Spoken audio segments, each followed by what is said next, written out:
Bon, nous allons pouvoir commencer. Je ne vais pas m'éterniser pour présenter Éric Fiat. En plus, j'avais préparé quelque chose, puis j'ai paumé le papier. C'est pas grave.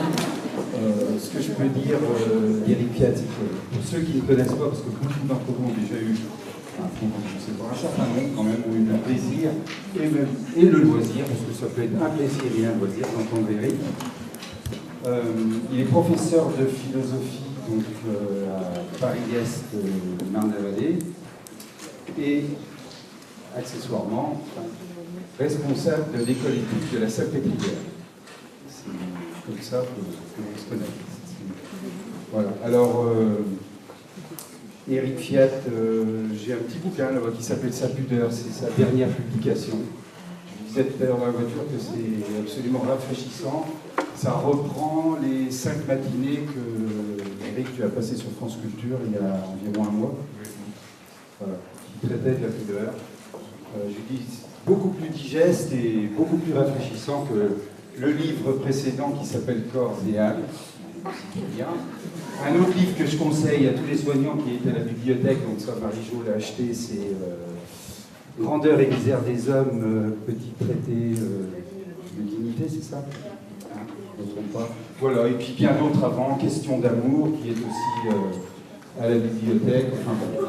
Comme disait tout à l'heure Éric Gaumont, vous allez sur Internet, vous écrivez Éric Fiat, voilà, vous ne tombez pas sur les voitures, vous tombez sur Éric Fiat, tout ce qu'il y a derrière.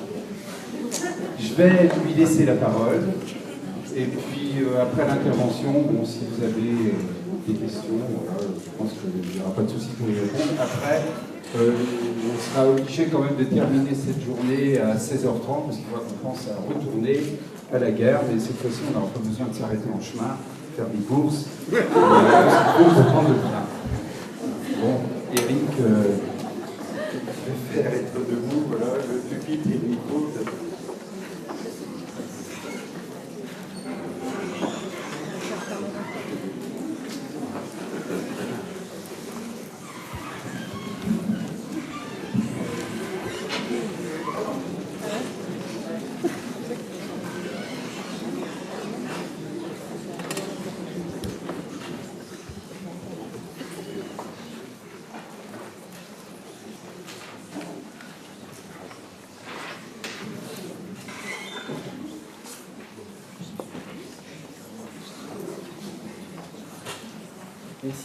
Merci beaucoup Francis. Je suis très content d'être venu à ton invitation. Si un jour vous allez vous promener en Haute-Provence, je vous invite vraiment à faire un petit détour vers la ville de Manosque, où vous trouverez la maison de Jean Giono. Jean Giono me paraît un des plus grands romanciers français du XXe siècle. Et si vous allez visiter la maison de Jean Giono à Manosque, eh bien, vous rentrerez dans son bureau et vous verrez sur le bureau de Giono le dernier texte qu'il a écrit avant de mourir. Et le dernier texte que Jean Giono a écrit avant de mourir s'appelle « De certains parfums ». C'est un texte consacré au parfum. Et dans ce texte magnifique, vous pourrez ensuite retrouver dans un recueil de petits textes de Giono qui s'appelle « La chasse au bonheur ». Dans ce texte magnifique, Jean Giono nous dit la nécessité dans la vie humaine de choses qui pourraient paraître totalement luxueuses, superfétatoires, superflues, comme le parfum. J'essaie de faire une sorte de transition avec l'intervention du responsable de l'espace éthique que vous avez entendu tout à l'heure, l'éthique, luxe ou nécessité. Et l'idée m'est venue en effet de commencer cette petite causerie vespérale. Causerie vespérale, je n'avais pas impressionné, c'est tout simplement une conférence qui a lieu l'après-midi, c'est tout. Eh bien, sous le haut patronage de Giono, parce que dans ce texte, en effet génial, Giono écrit « Le parfum n'est pas un luxe » ou alors « Il est le plus indispensable des luxes ». Les parfums permettent d'affronter, et souvent de vaincre, les mystères les plus terribles. Je reprends, le parfum n'est pas un luxe, ou alors il est le plus indispensable des luxes. Les parfums permettent d'affronter, et souvent de vaincre, les mystères les plus terribles. Eh bien, mon objet, c'est d'essayer de montrer que l'éthique n'est pas un luxe. Ou alors, elle est le plus indispensable des luxes. L'éthique permet d'affronter et parfois de vaincre les mystères les plus terribles. Alors en effet, pourquoi avoir pris pour épigramme ce petit texte de Giono sur les parfums? Eh bien, c'est parce qu'il me paraît que la situation que vivent régulièrement les soignants au chevet des plus fragiles des hommes, eh bien, ressemble assez aujourd'hui aux situations décrites par Giono dans le texte qui s'appelle « De certains parfums ». En effet, dans ce texte, « De certains parfums », Giono nous décrit des mondes où il est difficile à l'homme de vivre, des mondes où l'on est un peu perdu, des mondes sans repère, des mondes immondes, des mondes où on a perdu le nord, où on est désorienté, où on est tellement à l'ouest qu'on n'est même plus à l'ouest. Et ces mondes-là, c'est le désert de Gobi, c'est la jungle de l'Inde et c'est la mer déchaînée en bordure du cap Horn. Bien sûr, les trois mondes que Giono décrit ici, et je vais vous lire un peu de Giono, eh bien, ne sont que des métaphores de ce que vit aujourd'hui le soignant dans le système hospitalier contemporain. Mais ces métaphores, à mon avis, disent quelque chose de vrai sur la situation du soignant d'aujourd'hui. Et je dirais en effet, là encore, pour prolonger ce qui fut dit par mon collègue en fin de matinée, je dirais en effet qu'il est absolument capital de commencer par décrire la situation dans laquelle vous vivez avant que de faire de l'éthique. Il faut distinguer entre l'éthique et la morale, je crois que mon collègue l'a fait ce matin, mais s'il faut distinguer entre l'éthique et la morale, c'est pour cette raison toute simple que dans le mot éthique est contenu quelque chose comme une obligation à s'intéresser à ce qui se produit dans la vie quotidienne, alors que dans le mot moral, eh bien, il ne se trouve pas cette obligation à s'intéresser à ce qui se trouve dans la vie quotidienne. Morale éthique. Oh, bien sûr, tous les philosophes ne sont pas d'accord sur le point de savoir s'il faut distinguer entre les deux, et tous ceux qui distinguent entre morale et éthique, j'en fais partie, ne le font pas pour les mêmes raisons. Si moi je distingue entre l'éthique et la morale, c'est parce qu'il me semble que l'étymologie des deux mots nous dit beaucoup de choses, et que étymologiquement, morale et éthique, c'est pas tout à fait pareil. J'aime l'étymologie, enfin, et souvent, faire un peu d'étymologie nous permet d'entrer vite dans la notion qu'on a à travailler. Je me souviens de la joie que j'ai eue quand j'étais enfant, quand j'ai compris pourquoi les biscottes s'appelaient des biscottes. Rassurez-vous, j'ai d'autres joies dans ma vie, mais enfin, j'ai une grande joie dans ma vie que le jour où j'ai compris pourquoi on appelait les biscottes biscottes. Et en effet, si on appelle les biscottes biscottes, c'est parce que les biscottes sont des biscottes. Bon, je viens de vous proposer la plus évidente des tautologies, mais qu'est-ce qu'une biscotte étymologiquement? Dans biscotte, même Johnny Hallyday est capable de comprendre qu'il y a bi et scott. Et bi, même Johnny Hallyday est capable de peut-être deviner que ça veut dire deux. Bigame, bikini. Enfin, on peut prendre d'autres exemples, mais pour ceux qui me viennent. Quant à scottare, en italien, scottare, ça veut dire cuire. Et donc la biscotte, c'est un pain cuit 2 fois. Eh bien oui, si vous faites recuire le pain, il a la consistance de la biscotte. De même, je me souviens de cette autre joie que j'ai eue dans ma vie le jour où j'ai compris pourquoi on disait le coton hydrophile. Oui, j'ai d'autres joies dans ma vie, mais enfin, grande fut la joie que j'ai trouvée le jour où je compris pourquoi on disait le coton hydrophile. Alors je savais lire, et j'avais lu plusieurs fois sur le paquet de coton que ce coton était hydrophile. Étant donné mon âge, c'était l'époque où on essayait de déniaiser un peu le coton. Le coton n'était pas à l'époque cette masse blanche un peu gourde, un peu bête, un peu cotonneuse, ben oui, puisque c'était l'époque où, pour déniaiser le coton, on le présentait sous la forme de petites boules, vous savez, de toutes les couleurs. Bon, il y avait un côté Michel Legrand, papa, c'était bon. Et alors ma mère nous nettoyait le visage avec ces petits bouts de coton, et j'avais lu hydrophile. Et puis un jour j'ai compris, oui, que le coton était hydrophile. Parce que dans hydrophile, il y a hydro, l'eau, et philène qui veut dire aimer. En effet, le coton aime l'eau. Quand vous mettez l'eau au contact du coton, eh bien, il va vers elle avec une forme d'amitié, une forme d'amour. Eh bien, de même que le mot biscotte dit la vérité de la biscotte, que le mot hydrophile dit la vérité du coton, de même, il me semble que le mot éthique dit la vérité de l'éthique, car il faut distinguer entre la morale et l'éthique pour cette raison tout simple, qu'il y a plus de richesse dans le mot éthique que dans le mot moral. Morale vient du latin, éthique vient du grec. Soyons un peu plus précis, morale vient du latin mores, qui veut dire les mœurs, les coutumes, les manières de vivre. Éthique vient du grec ethos, mais il se trouve qu'ethos peut s'écrire de deux manières. Et selon que vous écrivez ethos avec un petit e, un epsilon, ethos, ou selon que vous écrivez ethos avec un e long, un eta, ethos, eh bien le mot ne signifie pas exactement la même chose.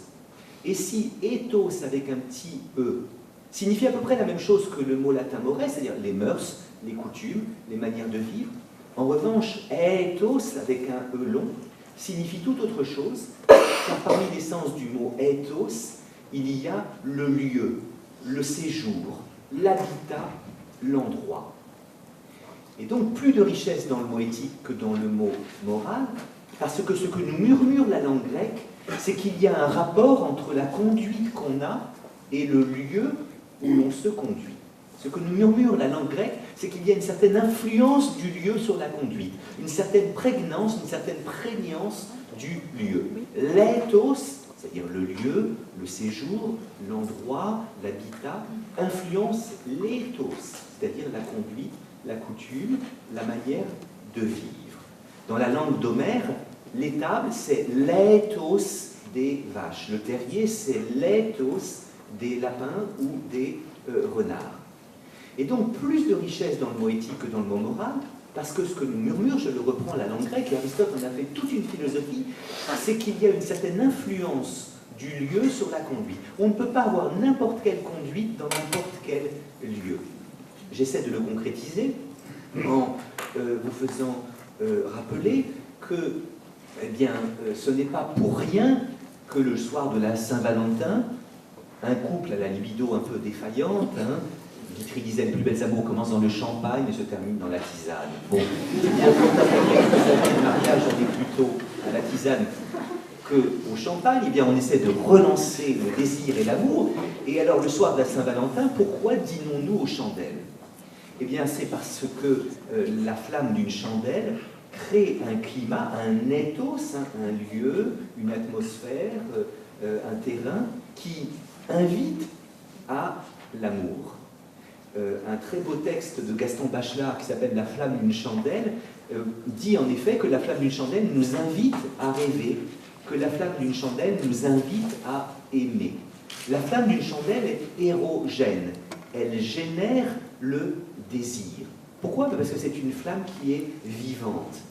Et en effet, dîner aux chandelles, c'est créer une atmosphère propice à l'amour, parce que la flamme d'une chandelle est une flamme vivante. Parfois, elle s'affole, et alors la flamme devient très longue, et on voit le visage de l'autre dans une lumière étrange, et puis ensuite elle s'apaise, et là on est dans le clair-obscur à la Rembrandt, alors que le néon est une lumière mécanique morte qui éclaire le corps toujours de la même manière. La flamme d'une chandelle, elle, est une lumière dynamique, vivante, qui ne cesse de le métamorphoser. Vous voyez, j'aime à dire que le plus beau corps du monde, si il est allongé nu sur la table de l'examen gynécologique, éclairé par la lumière sans poésie, la lumière impitoyable de l'examen, eh bien il perd de tout son charme. En revanche, un corps peut-être moins gracié, peut-être moins beau, dans le clair-obscur des chandelles, peut retrouver son charme. Et donc il y a une influence du lieu sur la conduite. D'ailleurs, le séducteur, le Strauss-Kahn, le Berlusconi, vous a peut-être invité un soir, mademoiselle, dans un café du coin, où justement il a essayé de créer un ethos prédisposant à cet ethos que serait l'amour. C'est-à-dire lumière tamisée, musique douce, bon, on peut résister, mais il est vrai que cet exemple, là encore je pourrais en prendre d'autres, montre que la langue grecque a raison de nous dire l'influence du lieu sur la conduite. Hein. Et alors je crois en effet capital de partir de ce que vous vivez, essayer de le décrire avec le plus de justesse et de plus de précision possible, pour justement que l'éthique ne soit pas la morale, pour justement que l'éthique ne se réduise pas à des discours déontologiques, hein, et je me méfie toujours de ceux qui s'intitulent eux-mêmes éthiciens, et qui viendraient comme ça dans une position de surplomb, dire aux soignants que vous êtes, j'emploie le mot soignant au sens très générique du terme, hein, qu'on soit PUPH ou aide-soignante, eh bien on est soignant, que l'on soit balayeur ou que l'on soit directeur de l'hôpital, on est soignant, eh bien je me méfie en effet de cette posture de l'éthicien qui au fond, alors qu'il prétend faire d'éthique, fait de la morale, et vient dire aux soignants, vous devez être bien traitant.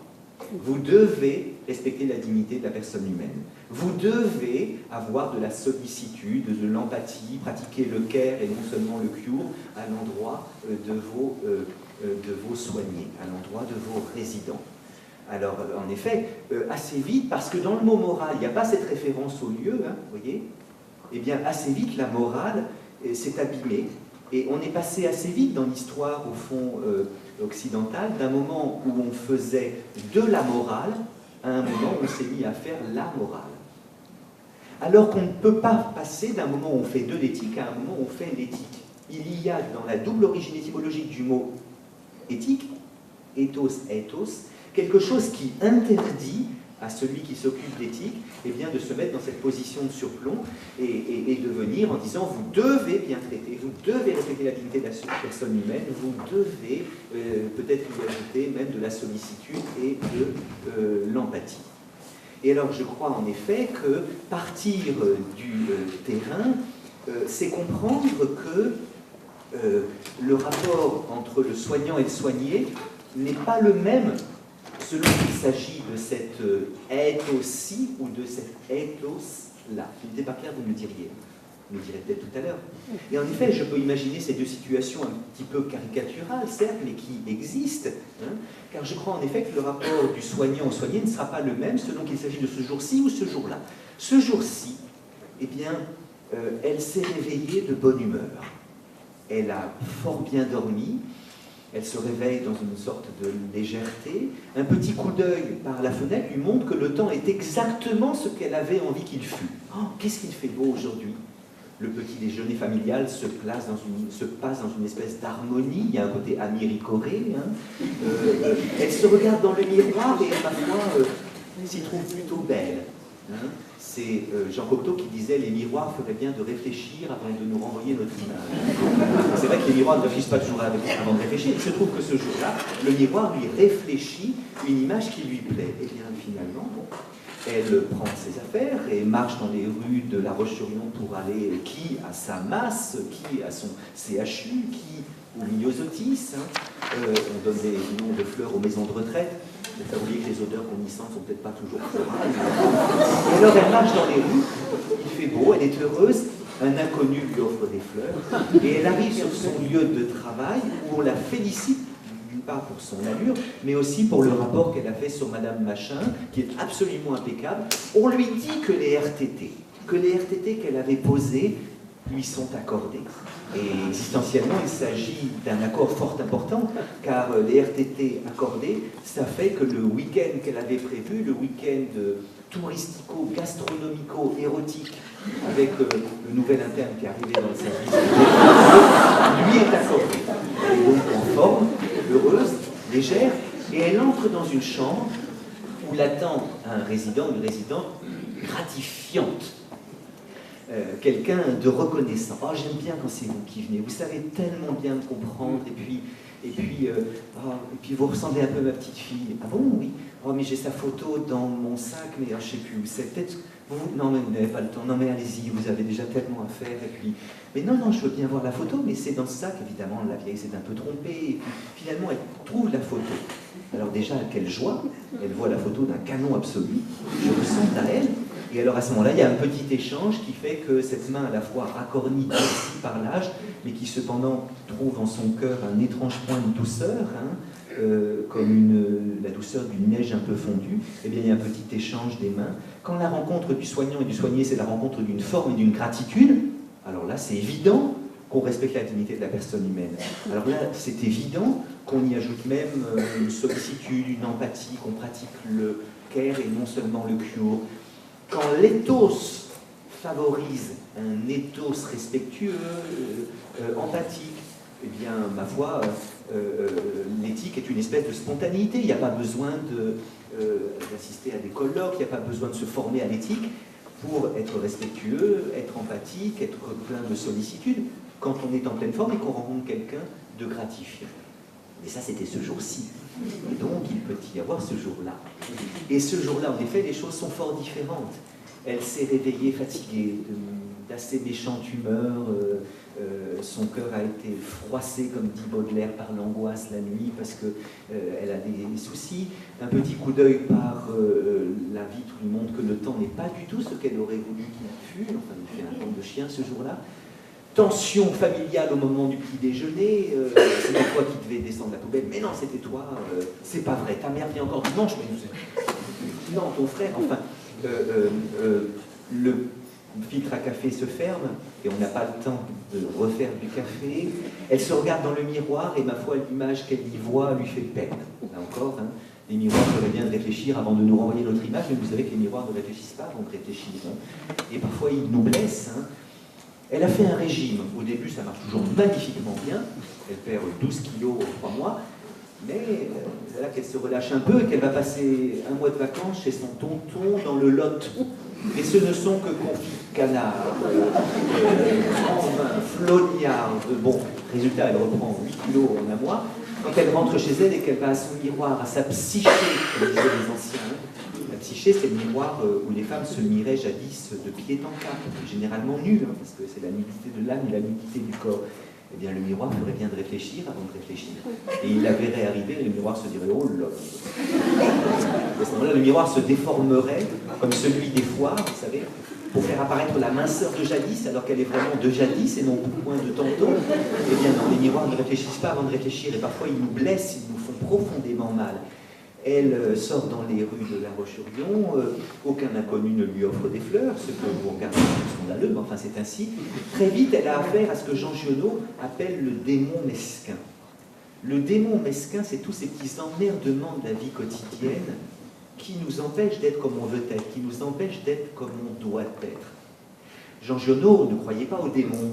Jean Giono ne croyait ni à Dieu ni à diable. Jean Giono était totalement athée, et cependant, dans ce texte qui s'appelle le démon mesquin, Jean Giono nous explique que le démon, le diable, est celui qui veut que l'homme ne fasse pas ce qu'il doit faire et qu'il fasse ce qu'il doit ne pas faire. C'est ça l'industrie du diable, c'est ça que veut le diable. Hein. Le diable, c'est celui qui veut nous séparer, diable, capable de faire deux. Et donc, il veut nous séparer de notre destination. Il veut faire en sorte que je ne fasse pas ce que je dois faire et que je fasse ce que je dois ne pas faire.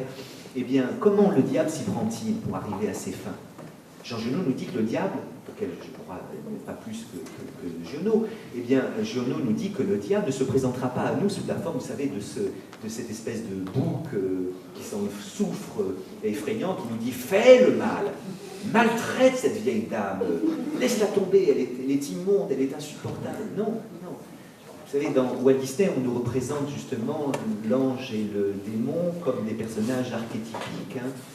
Petite référence, peut-être pas du niveau des autres que je vous proposerai après, mais il y a un Walt Disney où Pluto est très jaloux du petit chat qui vient d'arriver chez son maître Mickey. Alors Mickey c'est le maître, et puis Pluto c'est le chien, et voilà qu'un jour il y a un petit chat perdu qui se retrouve devant la maison de Mickey. Et Mickey le récupère, grosse jalousie évidemment du chien par rapport au chat, parce qu'évidemment le nouvel arrivé a toutes les intentions. Et il y a un moment où le petit chat eh bien, est sur la margelle d'un puits et tombe dans le puits. Et il est en train de se noyer, et à ce moment-là, Pluto qui entend du bruit, miaou miaou, arrive, et il passe la tête sur la margelle du puits, et il voit le petit chat pratiquement en train de se noyer. Et là, il ne sait pas trop que faire. Et à ce moment-là, il y a un petit Pluto angélique, et un petit Pluto diabolique qui sortent de sa tête. Donc vous en avez un qui est un ange blanc, l'autre, alors voilà, une espèce de tout rouge, lubrique, hein, avec le trident, etc. Et le démon lui dit ça y est, tu as le moyen de te venger, laisse-le crever. Et puis il y a l'ange qui dit sauve ce minet. Bon. Et puis alors Pluto ne sait pas trop quoi faire. Et finalement on voit l'ange, c'est très amusant, qui enlève ses ailes, pousse ses manches et paf, qui fout un bon pif au démon. Et le résultat, Pluto se jette dans le puits et sauve le petit chat. Eh bien, je ne crois pas que le diable se présente jamais à nous sous la forme de ce personnage terrible qui nous dit « fais le mal ». Non, comme dit Giono, le démon est mesquin. C'est-à-dire que le démon, auquel je ne crois pas plus que Giono, hein, c'est des métaphores tout ça, le démon se présente à nous justement sous la forme de tous les petits emmerdements de la vie quotidienne. Et Giono fait la liste des manifestations du démon mesquin. Hein. C'est que vous vous rendez compte à un moment, vous avez un papier dans un tiroir et vous n'arrivez pas à ouvrir le tiroir. C'est insupportable, vous abîmez les ongles. Quand enfin vous arrivez à ouvrir le tiroir, vous n'arrivez plus à le refermer. Vous êtes dans une chambre d'hôtel épuisée et il y a un robinet qui goûte. Voilà, le démon mesquin chez la soignante que j'imagine dans un mauvais jour plutôt que bon jour, c'est le fait que quand elle marche dans les rues pour se rendre à sa masse, à son farm, à son hôpital psychiatrique ou au myosotis, eh bien elle se rend compte assez vite que ça y est, mince, elle a la chaussure droite qui fuit. C'est pas vrai. Ce petit floc désagréable. En plus, il y a une asymétrie. Si les deux pieds étaient mouillés, ça irait. Mais il y a un pied bien lancé et un pied mouillé. Et c'est très désagréable, ce petit emmerdement de la vie quotidienne qui fait que toute la journée, on aura affaire à cette moiteur, cette humidité. Elle est fatiguée, rien ne va. Elle arrive dans son lieu de travail, on ne lui fait aucun compliment sur son allure, et même on lui fait des reproches sur la manière qu'elle a d'exercer sa profession. Le rapport que tu as fait sur la machin, c'est ni fait ni à faire, il faut tout refaire. Parce que les nouvelles normes de l'ARS disent que justement il faut utiliser ce tableau Excel et non pas, donc tu dois tout refaire, c'est pas vrai. On lui dit que les RTT qu'elle avait posés lui sont refusés.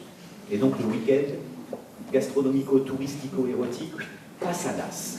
Elle est fatiguée, d'assez méchante humeur, et elle entre dans une chambre, on ne la rencontre pas la malade gratifiante de la veille, mais un malade qui souffre et d'une souffrance ingrate. D'une souffrance qui n'a d'autre manière de se manifester qu'une forme d'acrimonie et d'agressivité, comme un coup de pied ou des cris ou des choses de genre.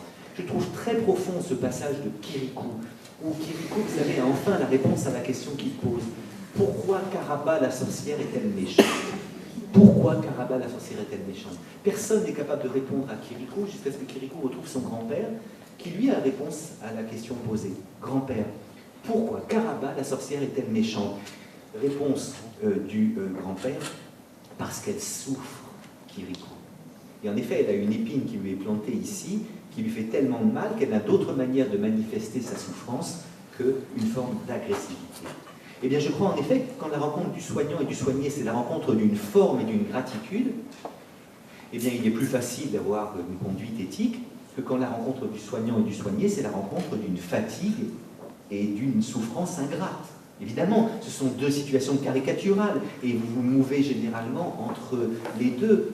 Mais si j'évoque ce jour-ci où on est fatigué, épuisé, d'une mauvaise fatigue, et on rencontre un soignant qui n'est pas du tout gratifiant, mais plutôt ingrat, eh bien c'est justement pour que l'éthique ne s'abîme pas en morale, c'est justement pour vous inviter à vous méfier du discours, en effet, de celui qui, sous le bon mot de l'éthique, en fait, ne fait rien d'autre que de la morale, et vient vous dire, vous devez bien traiter, vous devez respecter la dignité, vous devez avoir le sens de la sollicitude et l'empathie. Je suis persuadé, oui, qu'en effet, tout soignant doit, autant qu'il le peut, tendre vers le respect de la dignité de la personne humaine, vers la sollicitude, vers l'empathie. Ça, c'est évidemment l'horizon de vos actions, de vos gestes. Mais en même temps, il faut d'abord étudier l'éthos, vous voyez, le terrain, le lieu, et voir ce qui, dans l'éthos, dans le lieu, dans le terrain, résiste aux belles paroles éthiques, aux belles injonctions de l'éthique. Et donc, si je parle du texte de Giono, de certains parfums, c'est parce que Giono va nous décrire des mondes assez difficiles, où on est un peu perdu, et c'est là qu'il va nous dire, dans ces mondes-là, on a besoin de choses qui pourraient paraître luxueuses, le parfum.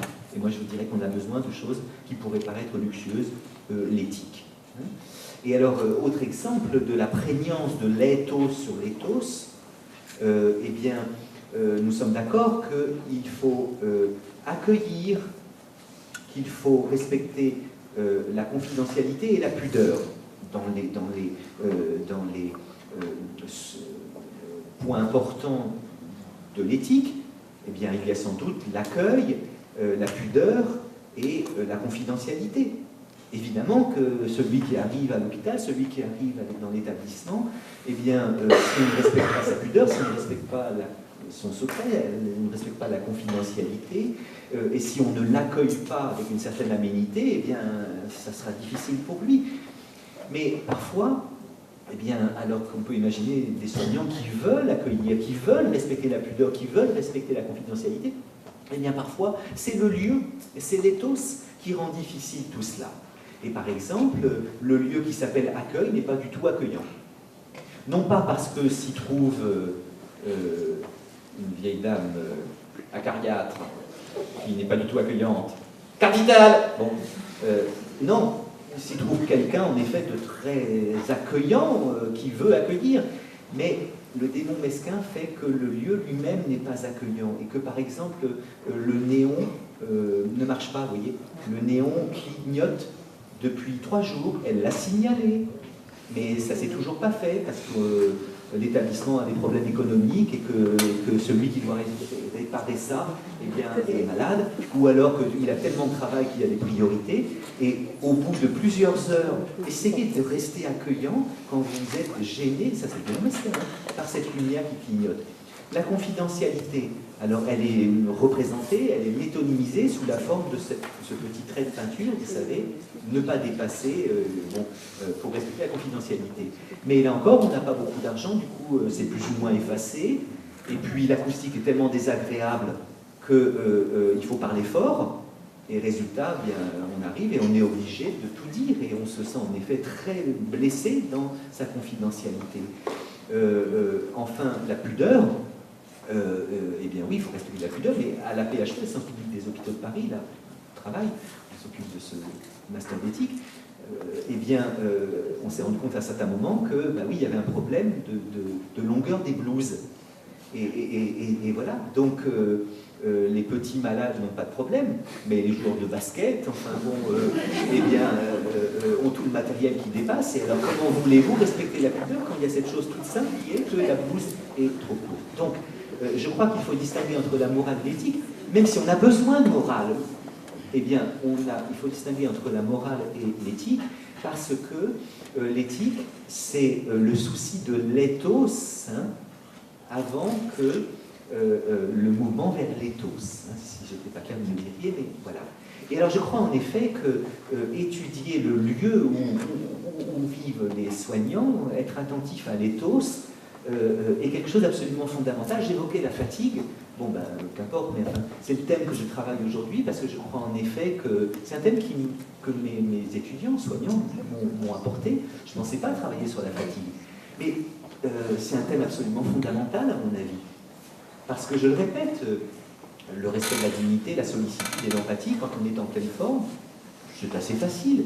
Quand on est épuisé d'une mauvaise fatigue et d'une lassitude, c'est beaucoup plus difficile. Vous savez, le phénomène qui fait que nos enfants ou petits-enfants sont insupportables quand ils n'ont pas assez dormi, c'est un phénomène qui continue de fomenter en nous. Alors, puisque nous avons atteint l'âge de raison, et bien nous essayons de ne pas faire comme eux, c'est-à-dire que je vais beau être crevé, épuisé, je vais continuer à sourire à la dame. Mais non, madame, ce n'est pas grave, vous allez bien, madame, machin. Mais ce phénomène continue de fomenter en moi, vous voyez.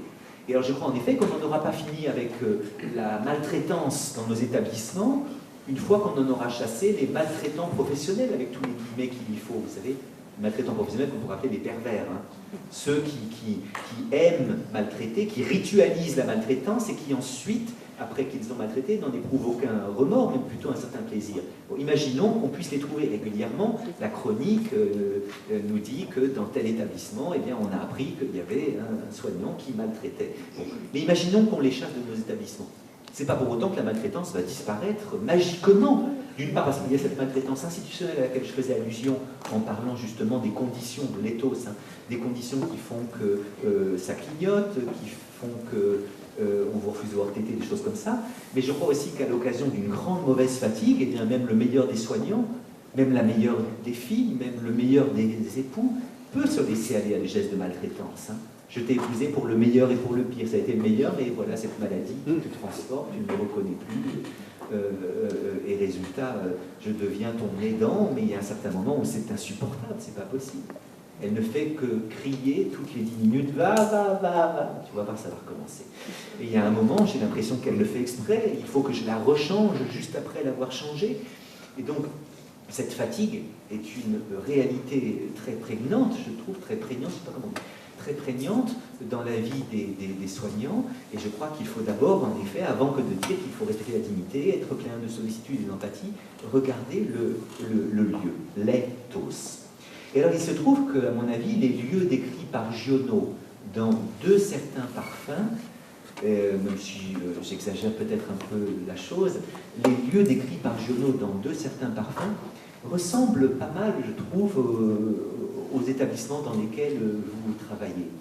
Et donc dans le désert de Gobi, dans la jungle de l'Inde, dans la mer déchaînée, en bordure du Cap Horn, eh bien, vite on se perd, et Giono nous dit que ce qui peut apparaître comme un luxe, à savoir un parfum, est ce qui nous permet de ne pas nous perdre. Hein. Alors, là encore, c'est une métaphore, mais je ne sais guère faire autrement. Et donc, de même que Giono dit, le parfum n'est pas un luxe, ou alors il est plus indispensable des luxes, les parfums permettent d'affronter, et souvent de vaincre les mystères les plus terribles, je vous propose, l'éthique n'est pas un luxe, ou alors elle est le plus indispensable des luxes. L'éthique permet d'affronter, et parfois de vaincre, les mystères les plus terribles. Alors en effet, je crois que, même si je dramatise un peu les choses, le secteur qui est le vôtre est sans doute dans une situation un peu critique. Le secteur médico-social, tout particulièrement, se trouve dans une situation assez critique. Hein. La crise, c'est quand le vieux monde tarde à mourir et que le monde neuf tarde à naître. Hein. On est un peu comme ça dans un interstice, hein, entre deux conceptions du soin. Bon. La crise, c'est aussi le moment où on a affaire à trop de repères. Alors je reprends la formule que je disais plus haut, ces mondes, ce sont des mondes où l'on est sans repères, ce sont des mondes où on a perdu le nord, on a perdu un peu la boussole. Et alors on est désorienté. Désorienté, ça veut dire qu'on a perdu l'Orient, c'est-à-dire l'Est. On est à l'Ouest. J'aime beaucoup cette formule, c'est génial. C'est nos enfants qui ont habitué ça, être à l'Ouest. Mais en même temps, on est tellement à l'Ouest qu'on n'est même plus à l'Ouest. Si on était à l'Ouest, ça veut dire qu'on aurait une direction. Je sais le but qui est le mien en tant que soignant. Mais non, on est tellement à l'Ouest qu'on a perdu le Nord, qu'on n'est même plus à l'Ouest. On dirait qu'il reste le Sud un peu chaleureux. Et parfois, oui, on a besoin de cette chaleur, en effet, amicale, de certains malades un peu gratifiants, ou de collègues, en effet, qui nous redonnent, qui nous remontent le moral. Mais je crois en effet que, oui, on est dans un secteur en crise, notamment parce que, bah, oui, tout soignant est aujourd'hui l'objet de ce qu'on appelle des injonctions paradoxales ou contradictoires. Hein. À la fois, on vous demande de rentabiliser, de protocoliser, de procéduriser, de mécaniser, de techniciser. À la fois, on vous dit d'être de plus en plus éthique. Donc vous êtes l'objet d'injonctions qui peuvent paraître un peu contradictoires. Hein. J'évoque ça rapidement, oui. À l'heure de la T2A, en effet, je ne dis pas que le vieux système n'était pas sans effet pervers, bien sûr, mais à l'heure de la T2A, à l'heure en effet des évaluations, bon, on a l'impression que le métier de soignant est de plus en plus protocolisé, procédurisé, mécanisé, technicisé. Et en même temps qu'on vous demande de protocoliser, procéduriser, techniciser et mécaniser, c'est-à-dire au fond d'être assez indifférent à la singularité du cas du soigné, en même temps on vous parle d'éthique, et on vous en parle tout le temps, l'éthique est très à la mode, laquelle éthique en effet a pour foyer l'attention à la singularité du cas du résident. Voyez. Et alors je crois en effet que là ça crée une tension, un hiatus. Alors que dire des protocoles? Nous en avons besoin. En effet, on n'est pas bon soignant si on ne connaît pas les protocoles, les procédures, les techniques et les mécaniques, si on ne connaît pas les gestes à l'efficacité reconnue. Je n'ai pas entendu la conférence, la causerie matinale de mon collègue, mais il me semble que vous disiez que l'éthique n'est peut-être pas un luxe, en tout cas ce n'est pas une nécessité. Ce n'est pas une nécessité en ceci qu'il ne s'agit pas de se poser des questions éthiques du matin au soir et du soir au matin. Pour être éthiquement un bon soignant, il y a bien des cas où il ne faut pas trop s'interroger, trop se questionner, où il faut tout simplement utiliser les bons protocoles, les bonnes procédures, les bonnes techniques et les bonnes mécaniques. Quand on est en particulier, je sais que ça n'est pas le fait de l'ensemble d'entre nous, mais de beaucoup. Quand on est en particulier en face d'un soigné qui souffre de troubles psychiques et qui donc est dérangeant, hein, parce que le déranger dérange, c'est assez logique d'ailleurs, eh bien, si on en reste simplement à l'interrogation, à l'accueil de sa singularité, on risque de s'effondrer. Et parfois, il est bon qu'on évite des protocoles, des procédures, des techniques et des mécaniques à utiliser qui permettent justement de contenir son éventuelle violence ou sa terrible souffrance. Donc, je ne suis pas contre les protocoles, les procédures, les techniques et les mécaniques. Mais ce qui m'inquiète, c'est la protocolisation, la procédurisation, la technicisation, la mécanisation du soin, la réduction du soin à un protocole, une procédure, une technique et une mécanique. Et il me semble que l'auteur qui a le mieux parlé du risque qu'il y a à protocoliser, procéduriser, techniciser, mécaniser le soin, c'est Jean Cocteau. Jean Cocteau, pendant qu'il tournait La Belle et la Bête, est tombé très malade. Il souffrait à la fois d'un impétigo, d'un anthrax, d'un phlegmon et d'une trachéite. Ça fait beaucoup. Et Jean Cocteau souffre tellement qu'il doit arrêter le tournage du film et qu'il doit être hospitalisé.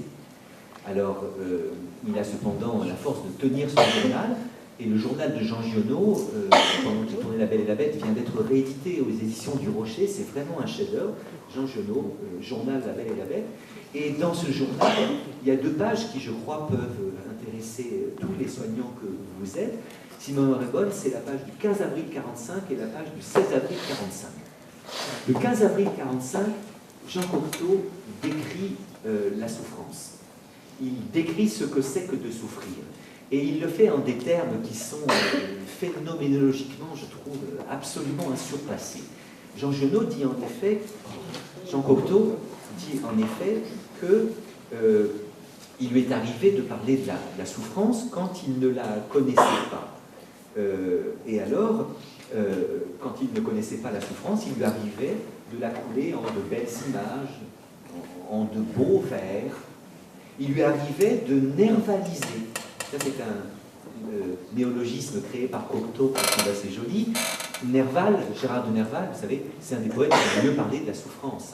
On se souvient de El Desdichado, je suis le veuf, le ténébreux, l'inconsolé, le prince d'Aquitaine, la tour abolie.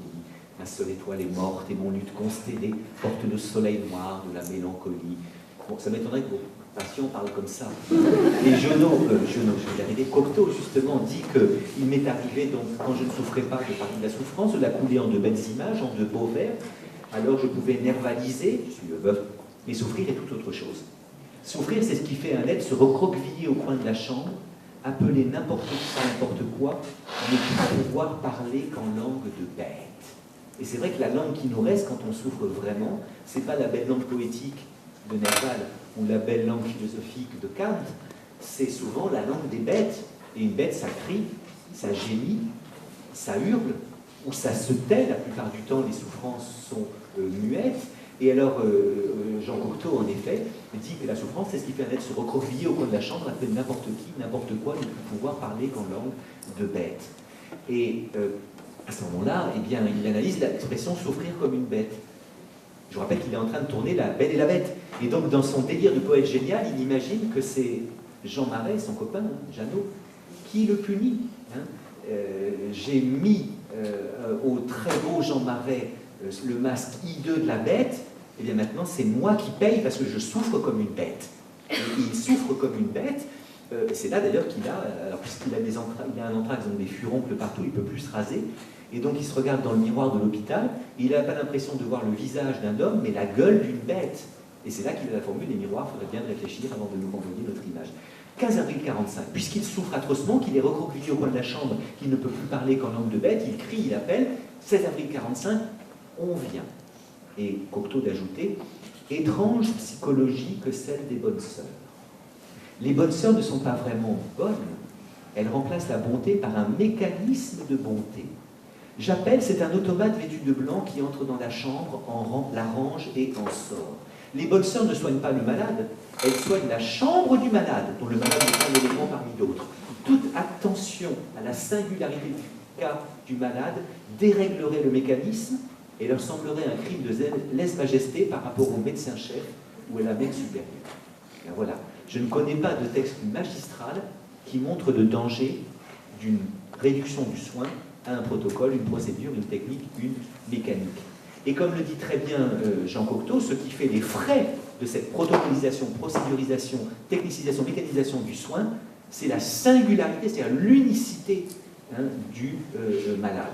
On dirait que le texte est un peu démodé, c'est plus l'Hôtel-Dieu, c'est le CHU, l'EHPAD ou les myosotis, c'est plus les bonnes sœurs en cornette et habillées de blanc, mais les aides-soignantes peut-être en string, bon, c'est plus la mère supérieure, les cadres supérieurs infirmiers, c'est plus le médecin-chef de pôle. Cependant, je le répète, à l'heure de la T2A, il me semble que la description que faisait Cocteau en 1945 est peut-être encore plus actuelle, vous voyez. Et alors, je crois en effet que nous avons essayé d'inventer l'éthique, il y a déjà pas mal d'années, avec Armand Fauchel, à qui je rends hommage, justement, Emmanuel Hirsch et d'autres, bien sûr, qui je rends hommage, justement, pour éviter que cette protocolisation ne soit contemporaine d'une inattention à la singularité du cas du malade. Et alors, en effet, le foyer d'éthique, c'est l'attention à la singularité, c'est-à-dire à l'unicité du cas du malade. Les philosophes distinguent entre le particulier et le singulier.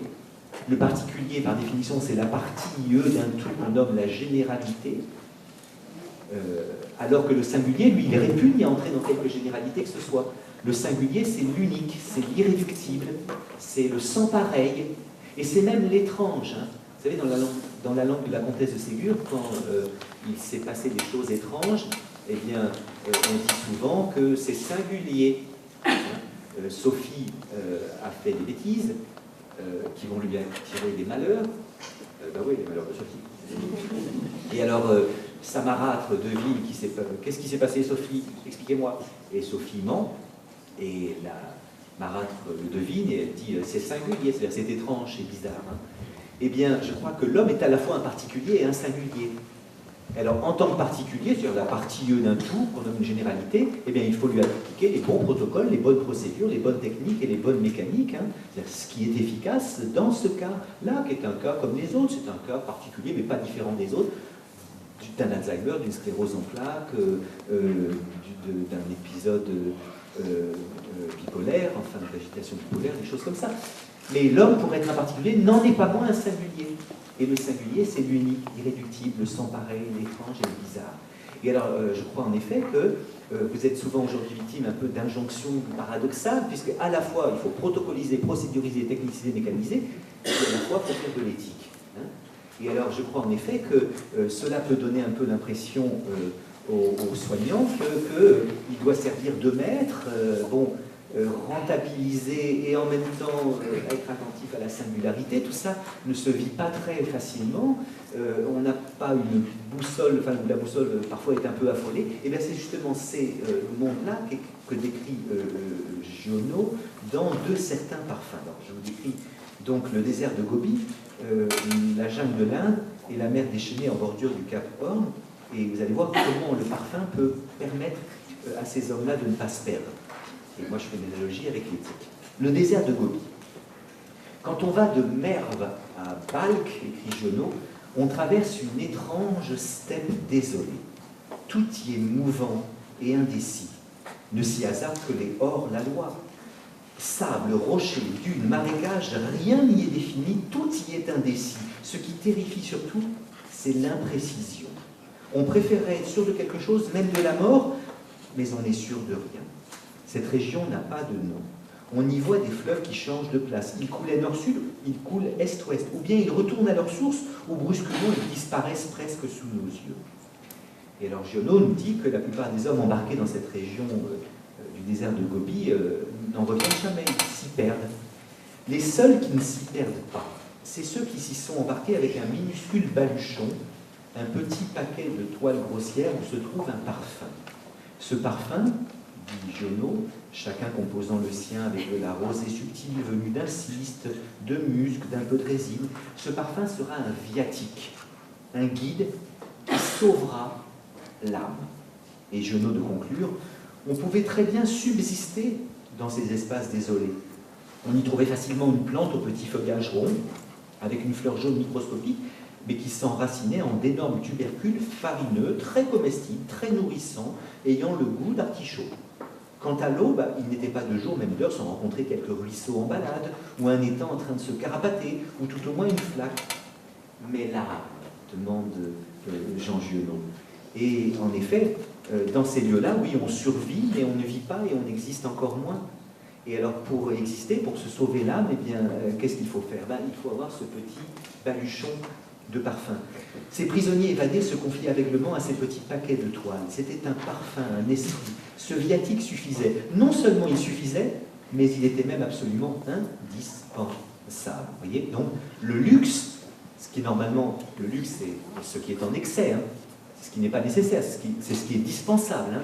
Lux, ça vient du latin luxare, qui veut dire être en excès. Ça a donné la luxation de l'épaule, hein, ça a donné la végétation luxuriante, ça a donné la luxure, c'est le sexe en excès.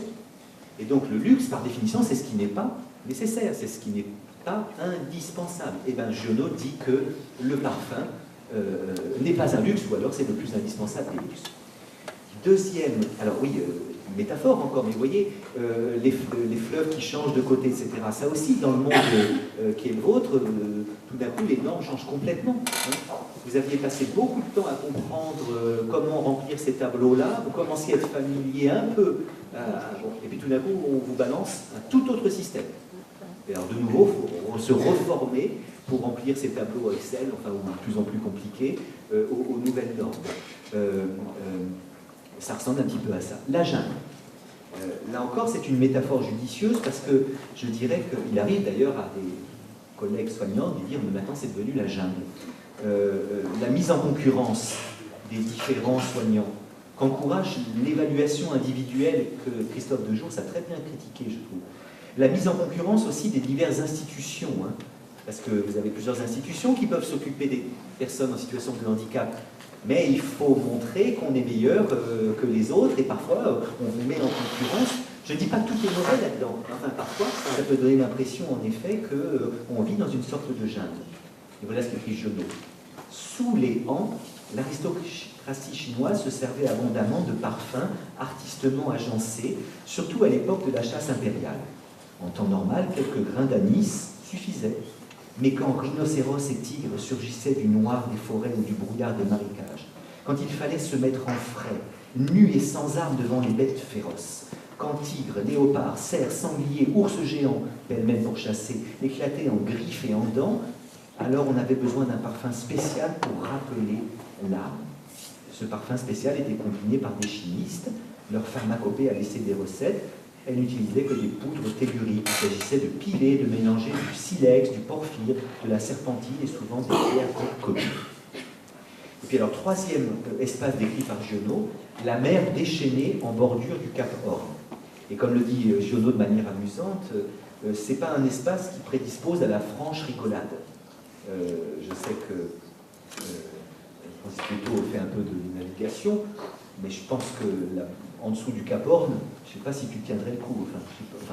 Alors voilà, comme dit Giono, là ce ne sont que tempêtes, tourbillons, diableries de fin du monde, neige, grêle, ouragan, qui tournent dans le sens des aiguilles d'une montre autour des dépressions, mais en sens inverse autour des airs anticycloniques, avec de forts effets de mirage qui déforment même l'imaginable. Et alors dans ces lieux terribles, la plupart des bateaux sombrent très vite. Si on a le temps, on peut mettre quelques chaloupes à la mer, mais comme dit Giono, la plupart sont vite projetés comme des toupies vers l'inconnu, on ne les revoit jamais. Les seuls marins qui vont revenir nous ont dit ce qui les avait sauvés. Un parfum, une odeur de baleine. Un parfum si violent, si épicé malgré les bourrasques, qu'ils s'en retrouvèrent requinqués. Ils mirent alors sur la piste de ce parfum et furent sauvés. Eh bien voilà, en effet, trois mondes décrits par Giono qui sont des mondes dans lesquels, en effet, on perd un peu ses repères, on est un peu à l'ouest, et même plus encore. Et résultat, il me semble que dans ces lieux-là, eh bien, l'éthique n'est pas un luxe, ou alors c'est le plus indispensable des luxes.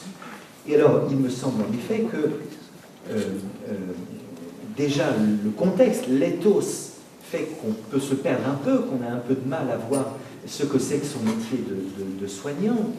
Mais en plus, régulièrement dans la vie quotidienne du soignant, eh bien, le soignant rencontre des moments, des faits où il est difficile en effet de garder son cap. Et je crois en effet qu'on n'est jamais autant dans l'éthique que quand on est dans des situations où on a du mal à se décider. J'ai regardé le petit DVD, le petit film encadré, et cela me fait bien plaisir, par des Shadocks qui pompent. Mais les Shadocks qui pompent, c'est un petit peu la métaphore de l'inutilité de l'éthique. Hein. Les Shadocks pompaient, les philosophes pensaient, puis ça ne sert à rien. Bon, eh bien, j'essaie de dire le contraire, car dans ce petit film, en effet, tout ce qui a été proposé par certains d'entre vous me semble tout de suite nous mettre au cœur de la réflexion éthique. Et alors, en effet, comme vous êtes nombreux à dire, eh bien, l'éthique, c'est dans la quotidienneté qu'elle surgit. C'est pas simplement lorsque il y a une journée banalisée, nous sommes le 31 mai, et qu'en effet, on fait des conférences et qu'on fait de l'éthique. Et je crois que vous n'êtes jamais autant dans les questions éthiques que lorsque vous vous trouvez dans des situations où il n'est pas facile de se décider. Alors, vous savez que l'éthique a été un petit peu, alors, je trouve un peu protocolisé, un peu procédurisé, et cela peut m'inquiéter, par certains de mes collègues, qui aujourd'hui, quand ils ont des cours à faire sur l'éthique, disent que pour avoir une relation éthique au malade, il faut essayer de respecter 4 grands principes, hein, c'est ça votre but. Vous devez respecter les 4 grands principes de l'éthique: principe de non-malfaisance, principe de bienfaisance, principe d'autonomie et principe de justice. Hein. De plus en plus, l'éthique est enseignée dans les IFSI, dans les IFCS, dans les écoles de médecine, dans les IRTS, se réduit, et cela m'inquiète, justement, à une espèce de déploiement de principes, hein, et on vous dit que vous devez, pour avoir une conduite éthique, eh bien, respecter ces 4 grands principes que sont non-malfaisance, bienfaisance, autonomie et justice. Bon, c'est pas mal ça. Non-malfaisance, votre premier devoir, c'est de ne pas faire de mal. Hein. Primum non nocere. D'abord, ne pas nuire, dit-on dans la traduction en latin du serment dit d'Hippocrate. Donc, premier devoir éthique, ne pas nuire. Enfin, il n'est pas suffisant de ne pas nuire pour être un bon soignant. Sinon, les plus paresseux, les plus feignants d'entre nous seraient, en matière d'éthique, des merveilles. Attention, ne confondez pas la paresse et la fatigue, hein, parce que le soignant fatigué est le soignant qui m'intéresse, au fond, aujourd'hui. Pas le soignant paresseux. Et il ne faut pas confondre la paresse et la fatigue. Je dirais que la paresse, c'est une espèce de fatigue par anticipation, ou une anticipation de la fatigue. Le paresseux n'est pas fatigué, mais il ne va rien faire parce qu'il risque de l'être. Donc il se lève le matin, que dis-je, le midi, il est en pleine forme, et tout d'un coup, oh ben, je ne vais rien faire parce que ça risque de me fatiguer. Non, ne confondons pas la paresse et la fatigue. Et donc il n'est pas suffisant pour être un bon soignant de respecter le principe de non-malfaisance. Vous devez aussi respecter le principe de bienfaisance, faire le bien du malade. Absolument fondamental. Mais attendez, en respectant le 3e principe, qui est le principe d'autonomie. L'autonomie dont il est question dans l'éthique des principes, c'est l'autonomie du soigné, l'autonomie du résident ou du malade. Hein. Respecter son autonomie, ne rien faire à quoi il n'aurait pas donné son consentement plus ou moins éclairé, hein, le faire un partenaire de soins, bref, respecter son autonomie. Et puis, 4e principe à ne pas oublier, le principe de justice. Hein. Ne rien faire qui soit interdit par le droit positif, la loi, par le droit positif du pays dans lequel on vit. Alors voilà les 4 principes de l'éthique. Bon, déjà, moi, ça m'inquiète un peu, parce que pourquoi ces 4, pourquoi pas 5 Et puis ces 4 principes sont-ils homogènes, chacun à lui-même? Principe d'autonomie, mais c'est compliqué de respecter l'autonomie. Est-ce que vous respectez l'autonomie d'un malade si vous réalisez tous ses caprices? Je ne suis pas sûr. Hein. Et donc, est-ce que quand un patient demande la mort, il la veut vraiment? Bien souvent, sous la demande de mort se cachent de toute autre demande que la demande de mourir. Se cache d'abord la demande de ne plus avoir mal, se cache peut-être une demande d'amour. Et alors, si à chaque fois que quelqu'un dit « j'aimerais bien que ça s'arrête », eh bien, on lui donne l'arrêt, je crois qu'on ne serait pas très nombreux à être ici. En tout cas, moi, je ne serais pas là depuis longtemps. Ce qui m'arrive très souvent, moi qui aime la vie, qui la considère plus comme un cadeau que comme un fardeau, il m'arrive parfois de me dire « mais si ça s'arrêtait là, ce ne serait pas si mal. Je suis en voiture sur l'autoroute, je roule un peu vite et je me dis « tiens, petit coup de volant, si ça s'arrêterait, ça serait pas mal. » Mais heureusement qu'on ne me prend pas au mot à ce moment-là. Tout d'un coup, il y a quelqu'un qui dirait « non, je veux vivre ». Et donc le principe d'autonomie, vous voyez, devrait être soumis à quelques turbulences déconstructrices. Quand est-il autonome? Est-ce que toutes ces demandes sont vraiment de lui? Bon, le principe de bienfaisance, le principe de justice, enfin tous ces principes-là sont déjà un peu compliqués. Mais enfin, admettons qu'on sache où est la malfaisance, où est la bienfaisance, où est l'autonomie et la justice. Eh bien, je dirais que pour moi, l'éthique, ça commence quand on sent la discordance des principes. Parce que, bien sûr, heureux le soignant qui, en prenant une décision, sait qu'il respecte les 4 principes de l'éthique à la fois. Ça ne lui fait pas de mal, et même ça lui fait du bien. Il m'a donné son consentement éclairé, donc je respecte son autonomie, et en plus, la justice n'y trouve rien à redire, le droit positif n'a rien à me reprocher si je fais ce geste ou je prends cette décision. Mais plus malheureux, voire très malheureux, est le soignant qui sent les 4 principes discordés. Et par exemple, le principe d'autonomie s'opposait au principe de bienfaisance. Je sais que ça lui ferait du bien, mais il ne veut pas. Qu'est-ce que je fais? Alors là, vous voyez, puisqu'il y a 4 principes, vous imaginez toutes les discordances possibles. Moi, j'ai imaginé une discordance entre le principe 2 et le principe 3, mais on peut imaginer maintes autres distorsions. On peut imaginer, par exemple, que les 3 premiers principes soient d'accord et pas le 4e. Exemple de l'euthanasie. Alors, ça ne va pas lui faire de mal, parce que je vais faire une piqûre qui va transporter de vie en prépa, mais tout doucement, ça ne fera pas de mal. Ou la potion qu'il va boire en Suisse à Caritas, là, va être presque bonne. Ça ne fait pas de mal. Ça va lui faire du bien parce que l'arrêt des souffrances est un plaisir et le plaisir est un bien, disait Épicure. Donc, est-ce que je respecte son autonomie? Ben oui, il a demandé la mort, donc si je la lui donne, je respecte son autonomie. Problème en France, le 4e principe n'est pas d'accord. Malgré l'évolution de la loi, Leonetti Claes, le 4e principe, le principe de justice, continue à interdire le geste euthanasie. Vous voyez? Alors voilà plusieurs situations possibles. Et bien je crois que c'est vraiment là qu'on est dans l'éthique. C'est quand on sent les principes discorder et que résultat on se trouve dans des situations un peu difficiles, dans des situations où l'on est exposé au dilemme, à l'aporie ou au remords. Je crois que quelques rapports que vous ayez à la philosophie, et il est peut-être bon, peut-être que le souvenir de la classe de terminale est un souvenir enchanteur, ou peut-être très mauvais, peut-être que le souvenir de la classe de terminale est catastrophique. Quelques rapports que vous ayez à la philosophie, je crois que vous êtes obligé, en un sens, de philosopher pour être éthiquement un soignant digne de ce nom. Eh bien, lorsque vous rencontrez des situations où les principes sont tendus. Et je crois en effet qu'il y a 2 moments où on est dans l'éthique, quelques rapports qu'on est à l'éthique, quelques rapports qu'on est à la philosophie. C'est le moment où on vit comme soignant la crise du remords et la crise du dilemme. La crise du remords et la crise du dilemme. Vous avez tous éprouvé des remords, vous avez tous rencontré des dilemmes. À ce moment-là, vous êtes vraiment dans l'éthique. Alors, remords, dilemme, l'homme du remords. C'est l'homme qui est tourné vers la décision prise, vers le passé. L'homme du dilemme, c'est l'homme qui est tourné vers la décision à prendre, vers l'avenir. Et alors, l'homme du remords, en effet, c'est un homme qui se demande « qu'ai-je fait ?» L'homme du dilemme, c'est un homme qui se demande « que dois-je faire ?»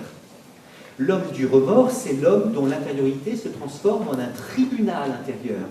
L'homme du dilemme, c'est l'homme dont l'intériorité se transforme en un fort intérieur. Je vous dis un tout petit mot du remords, et puis un mot un peu plus long du dilemme, parce que il me semble que c'est là qu'on est au cœur de l'éthique au quotidien. Alors le remords. Oui, vous avez tous éprouvé des remords. Qu'est-ce qu'un remords? Eh bien, de même que la biscotte est une biscotte, de même que le coton est hydrophile, de même, le remords est un remords. J'ai fait avancer le schmilblick. Et en effet, remords, dans remords, il y a bravo Johnny, c'est déjà magnifique d'avoir coupé le mot au bon endroit. Pour être un bon étymologiste, il faut couper le mot au bon endroit. L'étymologiste est comme un découpeur de volaille. C'est-à-dire que le dimanche midi, quand vous servez un poulet et que vous découpez le poulet, il ne faut pas le découper comme mon collègue Bertrand Cantin. Je dis ça, c'est un ami proche, mais à chaque fois je me moque de lui parce que je l'ai vu un jour découper un poulet, c'était un jeu de massacre, il coupait, etc. Non, il faut faire ça, là, Jean-Pierre Coff cherchait des articulations, enfin, puis au bon endroit. Et alors, en effet, dans remords, mais là c'est pas difficile, il y a un re et il y a mort, et donc en effet, le remords est une double morsure. Quand on éprouve du remords, on a l'âme mordue deux fois, mort et remord. On a l'âme mordue deux fois. D'une part par la conscience de sa faute, de son erreur. Pourquoi ai-je fait ce geste que j'aurais dû ne pas faire? Pourquoi ai-je pris cette décision que j'aurais dû ne pas prendre? Et donc, on a l'âme mordue par la conscience de sa faute. Ah là là, j'ai pris une décision que je n'aurais pas dû prendre. J'hésitais à signaler ou ne pas signaler un cas peut-être de maltraitance, mais pas évident. J'hésitais à laver de force ou pas une dame qui ne veut pas qu'on la lave. Et dès que j'ai pris la décision, tout de suite, la sanction est venue. Non, j'aurais pas dû faire ça, j'ai fait une énorme connerie. Première morsure, conscience de sa faute. Mais quand on éprouve du remords, c'est-à-dire quand on a conscience qu'on a fait quelque chose qu'on n'a dû pas faire, on se met généralement à ce moment-là, imaginez dans quelle situation on serait si on n'avait pas fait la bêtise en question. Et si je n'avais pas pris cette décision, si je n'avais pas fait ce geste que j'aurais dû ne pas faire, voilà ce qui se serait passé. Et là, généralement, ça va mieux. Ah bah oui, voilà ce qui serait passé. La mâchoire desserre son étreinte, on se met à vivre au conditionnel. Le problème, c'est qu'on ne vit pas au conditionnel, on vit à l'indicatif, et tout d'un coup, remords, le temps est irréversible. On ne peut pas revenir en arrière, vous voyez. Et donc, un homme qui éprouve du remords, c'est un homme qui a l'âme mordue deux fois, d'une part par la conscience de sa faute, d'autre part par la conscience de l'irréversibilité du temps. On ne peut pas revenir en arrière. Voilà pourquoi il s'agit d'un remords. Eh bien, quand nous éprouvons des remords, quand nous éprouvons un remords, eh bien, notre intériorité se transforme en un tribunal. C'est la métaphore du tribunal intérieur, qui se trouve chez les tragiques grecs, chez les tragiques classiques, qui se trouve chez Lamartine, qui se trouve chez Chateaubriand, qui se trouve chez Victor Hugo, qui en fait des tonnes sur le sujet, hein, l'intériorité comme tribunal intérieur. Alors simplement, la différence qu'il y a entre le tribunal intérieur, en quoi se transforme votre intériorité quand vous éprouvez du remords, quand vous regrettez une action que vous avez faite comme professionnel, la différence qu'il y a entre le tribunal intérieur et le tribunal extérieur, hein, enfin, sauf si Rachida Dati l'a fermé, hein, c'est que dans le tribunal extérieur, vous avez différents personnages pour jouer des différents rôles. C'est-à-dire que ce n'est pas le même qui juge et qui est jugé. Ce n'est pas le même qui attaque et qui défend. Vous avez l'avocat de la défense qui dit c'est pas lui qui défend. Ah oui. Et puis vous avez l'avocat de la partie civile qui accable. Puis vous avez le jury composé des professionnels et puis de plusieurs jurés. Puis vous avez le public qui compte les points, donc vous avez plusieurs instances. En revanche, quand vous éprouvez du remords, c'est vous qui jouez tous les rôles. Vous êtes à la fois la personne mise en examen et la personne qui va la juger. Il y a une part de vous qui est mise en examen, puis une part de vous qui juge. Il y a une part de vous qui vous défend. Allez, c'est pas si grave, ça arrive de faire des bêtises. Et puis, elle était vraiment pénible, cette vieille, enfin. Et donc, ça arrive à tout le monde de faire ça. Allez, c'est pas grave. Mais il y a une part de vous qui vous a dit, mais non, ce que tu as fait, c'est scandaleux. Tu as maltraité cette dame, tu as manqué au principe de l'éthique. Puis il y a une part de vous qui compte un peu les points, vous voyez. Eh bien, quand vous éprouvez du remords, vous êtes dans l'éthique et dans la philosophie au quotidien. Mais je laisse de côté l'homme du remords, la décision prise, et je me consacre pour finir à l'homme du dilemme, à la décision à prendre. Alors là, la question n'est plus qu'ai-je fait, mais que dois-je faire? Et là encore, on est vraiment dans l'éthique quand on ne sait pas que faire. Alors votre intériorité se transforme en un fort intérieur. J'ai longtemps cru que fort, ça s'écrivait F-O-R-T. Et maintenant, ça s'écrit F-O-R. J'ai longtemps cru que ça s'écrivait F-O-R-T parce que c'est une forteresse. C'est vrai que l'intériorité, on cache des choses, on a des secrets. Alors, aux amis proches, on lève un peu le pont-levis, on dit, bah oui, il se passe ça en moi. Au meilleur ami, au grand amour, eh bien, on ouvre carrément les portes en disant, viens voir ce qu'il y a dans mon intériorité, mais enfin, on a tous quand même des secrets.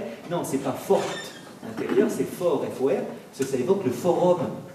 Et le forum, à Rome, c'était le lieu de la délibération.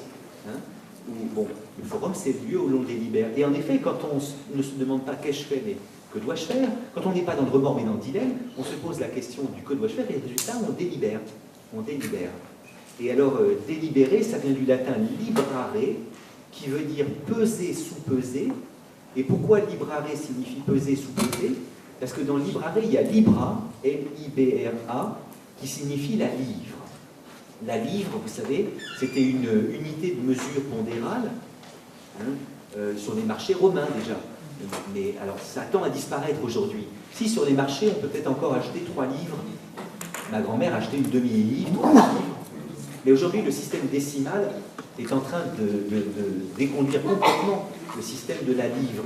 Et d'ailleurs, si vous achetez vos légumes en supermarché, ce que je vous déconseille de faire, enfin, sauf chez... eh bien, vous allez, en effet, vous n'allez pas avoir livre. C'est uniquement le système décimal, c'est 100 grammes, 1 kilo, etc.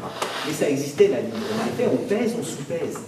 Et alors, il arrive qu'une courte délibération vous permette de trouver la solution. Qu'est-ce que je fais là? Je signale ou je signale pas? Je lave de force ou je lave pas de force? Je pose une contention ou je n'en pose pas? Je dis le handicap aux parents ou je ne le dis pas? Ou je le dis maintenant ou j'attends demain? Bon. Et alors parfois une courte délibération permet de trouver la solution parce qu'il y a évidemment une inégalité, hein, sur le bon. Mais parfois, alors là ça va assez vite et là il n'y a pas besoin de philosopher longtemps pour savoir ce qu'il faut faire. Mais où il y a besoin de philosopher, nom de Dieu, c'est quand même une longue délibération ne nous permet pas de trancher, parce qu'on rencontre ce que les Grecs appelaient une situation aporétique, une aporie. Et qu'est-ce que c'est l'aporie? C'est le moment où il y a une gêne ou une hésitation qui résulte de l'égalité des raisonnements contraires. Aporie, c'est un mot utilisé par les Grecs. Dans aporie, il y a a et aporie. Et a, c'est l'absence, parce que apone s'envoie. Je rêve vraiment d'un dialogue entre Johnny Hallyday et Fabrice Lucchini. Il y a lieu parfois, mais on peut l'imaginer. Parfois, quand j'ai du mal à entrer dans un texte de philo, je me mets dans la position de Johnny, ça ne comprend rien du tout. Oh, comment va tout ça bien?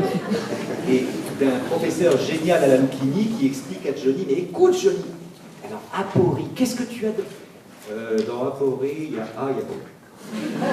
Prodigieux. J'aime beaucoup ce que dit Lucchini au sujet de Johnny. C'est une formule géniale. Ce qu'il y a de prodigieux chez Johnny, c'est qu'il revisite les évidences. Et c'est vrai que Johnny a dit récemment, finalement, il n'y a pas mieux que la perfection. Ah oui. Il avait dit aussi, vous savez, quand il avait fait Paris-Dakar, il avait crevé, du coup il est arrivé 2 heures en retard. Quand il a interviewé, si je n'avais pas crevé, je ne serais pas arrivé 2 heures en retard. Et donc, si j'aurais pas arrivé 2 heures en retard, je serais pas arrivé 2 heures en retard. Prodigieux, prodigieux. Alors, moi je pense qu'une certaine lenteur est nécessaire à la philosophie. Il ne faut pas vouloir aller trop vite, c'est une chance. Et alors, donc, aporie, il y a a et il y a aporie. Et alors, a c'est l'absence, aphone sans voix, amorphe sans forme, asexué sans sexe, et poros c'est le chemin. Ça a donné les pores, P-O-R-E-S. Les pores, c'est des petits trous qu'on a dans la peau qui permettent justement le chemin. Il y a des échanges gazeux entre l'intérieur et l'extérieur du corps. Mais quand il y a aporie, il y a impasse, on ne peut plus passer. Et alors il arrive parfois que vous rencontriez des situations aporétiques où vous êtes bloqué. Et alors Aristote définit l'aporie dans cette topique en disant qu'il y a aporie lorsqu'il y a gêne ou hésitation qui résulte de l'égalité des raisonnements contraires. L''égalité. Il y a aporie lorsqu'il y a gêne ou hésitation qui résulte de l'égalité des raisonnements contraires. Et alors en effet, il y a autant d'arguments en faveur de je signale que je ne signale pas. Il y a autant d'arguments en faveur de je refais le chignon que je n'en refais pas. Il y a autant d'arguments en faveur de la lave de force que je ne lave pas de force. Et ça, c'est les situations où, en effet, sur la balance délibérative, vous voyez, bon, et alors là, on est très ennuyé. Là, on est en effet très ennuyé, et c'est là qu'on est véritablement dans l'éthique, voire dans le tragique, hein, parce que le tragique, c'est toujours fondé sur un conflit de devoir indépassable. Un conflit de devoir indépassable, vous voyez. Dans le petit film que j'ai vu, c'est à ça qu'il a été rendu hommage, enfin, par ceux et celles d'entre vous qui disent l'éthique, c'est quand même au quotidien. Je me pose tout le temps des questions éthiques, j'en rencontre finalement pratiquement tout le temps. Et alors, quand est-ce qu'on en rencontre? Quand on ne peut ni ne pas. Je ne peux ni ne pas. Je ne peux ni donner la mort, ni ne pas la donner. Je ne peux ni sédater, ni ne pas sédater. Je ne peux ni signaler, ni ne pas signaler un collègue. Je ne peux ni laver de force, ni ne pas laver de force. Prenons cet exemple-là, qui est particulièrement aigu, je trouve. Il faut respecter la dignité de la personne humaine, je suis bien d'accord.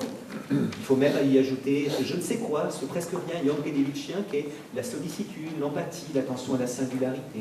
Très bien. Mais alors voilà que dans mon EHPAD, il y a une vieille dame qui ne veut plus qu'on la lave. Dès que l'aide-soignante s'approche, elle se met à hurler ou à la taper. Que faire? Ben, je ne peux ni ne pas. Parce que laver de force quelqu'un, mais quelle violence, quel irrespect de la dignité de la personne humaine. Mais laisser quelqu'un moisir dans ses excréments, mais quelle violence, quel irrespect de la dignité de la personne humaine. On est vraiment dans l'éthique quand on vit en effet la morsure du remords, mais également le dilemme aporétique. Je ne peux ni ne pas. Et ça, c'est des tragédies grecques. Hein. Vous ne pouvez ni ne pas. Hein. Je ne peux ni ne pas. Alors, d'où ma définition de l'éthique. L'éthique, c'est un effort pour rendre le tragique moins tragique. L'éthique, c'est un effort quotidien pour rendre le tragique moins tragique. Manière pour moi de reconnaître que l'éthique tragique n'est pas soluble dans l'éthique, ni dans le juridique, ni dans le déontologique. Mais cela, je crois qu'il en fut question ce matin, je ne reviens pas sur cette distinction entre droit, déontologie et éthique. Non, le tragique n'est pas soluble dans l'éthique parce que nous rencontrons régulièrement des situations où nous ne pouvons ni ne pas. Et alors ça donne le tragique, parce que quel est le schéma narratif, comme disait littéraire, à l'origine de toutes les tragédies de Corneille ou de Racine? Ça donne des conflits cornéliens ou des conflits raciniens. Eh bien, c'est justement un conflit de devoir que le personnage n'arrive pas à dépasser. Alors, j'imagine en effet, le roi a deux devoirs. Protéger son fils, qui deviendra roi après lui, le prince, et protéger la loi. Donc, en tant que roi, il doit être le gardien, le garant zélé. Tout va très bien, jusqu'à ce qu'un jour fatal, le fils, c'est-à-dire le prince, désobéit à la loi, de telle manière que si vous appliquez la loi, vous devez condamner le prince à mort. Que va faire le roi? Rien. Parce qu'il ne peut ni appliquer la loi, ni ne pas l'appliquer. S'il applique la loi, ce qui est l'un de ses deux devoirs fondamentaux, il désobéit à l'autre de ses deux devoirs fondamentaux, qui est de protéger le prince qui deviendra roi après lui. Mais s'il protège le prince, il désobéit à l'autre de ses devoirs fondamentaux, qui est de protéger la loi. Et résultat, il ne peut ni ne pas. Et généralement, on en prend pour 5 actes d'Alexandrin, avec césure à l'hémistiche, 2, 3, 4, 5, 6, 7, 8, 9, 10, 11, 12, 13, 14, 15, pendant lesquels le héros tragique se montrera incapable de trancher. Et résultat, à la fin de la tragédie, ce sont les parcs qui tranchent, les divinités de la mort viennent trancher le fil d'une vie, parce que justement, cette vie n'a pas tranché. Et alors c'est ça le conflit cornélien, c'est le conflit indépassable, je ne peux ni ne pas. Et en effet, on voit par exemple dans le Cid, on voit Rodrigue en divers changer 3 fois de décision. Hein. Il ne peut pas à la fois satisfaire Chimène et son père. Et alors il délibère et il dit mon mal augmente à le vouloir guérir. Mon mal augmente à le vouloir guérir. Plus il réfléchit à ce qu'il doit faire, moins il sait. Parce qu'il veut donner autant à Chimène qu'à Don Diego. Et alors, à un certain moment, il dit « Allons, mon âme, et puisqu'il te force perdre Chimène, au moins ne désespère pas de l'État. » Et puis tout de suite après, il dit « Mais perdre ma Chimène ?» Et résultat, en divers, Rodrigue, vous voyez, est passé d'une décision à l'autre. Eh bien, l'éthique, justement, pour moi, c'est un effort pour rendre le tragique moins tragique. C'est-à-dire essayer, en effet, de trouver le moindre mal, car comme le disait encore mon collègue, en un sens, ce que j'ai fait cet après-midi, c'est juste un commentaire, une illustration de ce que je crois que vous avez dit peut-être ce matin. Eh bien, on est en effet, on n'a pas à choisir entre le bien et le mal. Rarement l'homo ethicus se trouve face à ce choix simple qu'est bien ou mal. Généralement, nous sommes en effet dans la grisaille des sentiments indifférents et essayer de trouver le gris le plus clair, car toute bonne décision a des effets pervers. Voilà ce que c'est que l'éthique, à mon avis. C'est un effort pour rendre le tragique moins tragique au quotidien, car il faut décider, quand bien même, quelque décision que je prenne, elle aura quelques effets qui seront un peu terribles. Et en effet, ne pas laver une femme de force, c'est terrible, mais la laver de force est aussi terrible. Comment faire? Et alors, il me semble que pour sortir justement du tragique, et pour essayer de ne pas vivre tragiquement les dilemmes, les apories qui nous sont proposés dans la vie quotidienne de l'hôpital, eh bien, il faut être un peu aristotélicien, ou montaignen, ou montaniste, et je tire de la lecture d'Aristote et de Montaigne des petits conseils qui me paraissent très utiles pour que l'éthique soit en effet autre chose que ce qu'elle a tendance à venir aujourd'hui. Je terminerai par ça. Montaigne et Aristote nous disent quoi? Agis à propos, lime ta cervelle contre celle d'autrui. Agis à propos. Montaigne dit dans les essais, dans le livre 3 des essais, pour bien agir, il faut agir à propos. C'est-à-dire pratiquer la bonne vertu au bon moment. C'est-à-dire saisir le kairos aux cheveux. Alors là, j'évoque Aristote et non pas Montaigne, mais Aristote disait, peut-être moins poétiquement que Montaigne, la même chose que Montaigne, quand il nous dit que l'éthique, c'est d'abord l'art du kairos. Le kairos, c'est un mot grec qu'on a traduit par moment opportun ou occasion propice. Il y a un moment pour... avant l'heure, c'est pas l'heure, après l'heure, c'est pas l'heure. Hein. Beaucoup de nos mauvaises décisions éthiques viennent du fait qu'on ne les prend pas au bon moment, de manière inopportune. Et par exemple, moi je pense qu'il faut dire la vérité au malade ou à la famille du malade. Mais bien sûr, mais pas n'importe quand. Et saisir le kairos, agir à propos, c'est comprendre que cette famille-là n'est pas prête à entendre le diagnostic de lourd handicap. Si je le dis maintenant, soit ça va être le déni, soit la dénégation, soit alors l'effondrement psychique, soit l'agressivité, c'est peut-être pas le moment. En revanche, il y a un moment où peut-être les parents vont s'ouvrir au diagnostic et à ce moment-là, je saisis le kairos, le moment opportun. Alors Aristote disait qu'il faut saisir le kairos aux cheveux, mais en même temps il représentait le kairos sous la forme d'un gros homme nu, obèse, enduit d'huile et presque chauve. Donc c'est fugitif. Yankelevitch disait que le kairos c'est une apparition disparaissante ou une disparition apparaissante. Et alors en effet, pour bien agir, il faut agir au propos. L'éthique, c'est une kairologie, une science du kairos, une science du moment opportun, comme d'ailleurs toutes les décisions importantes de notre vie.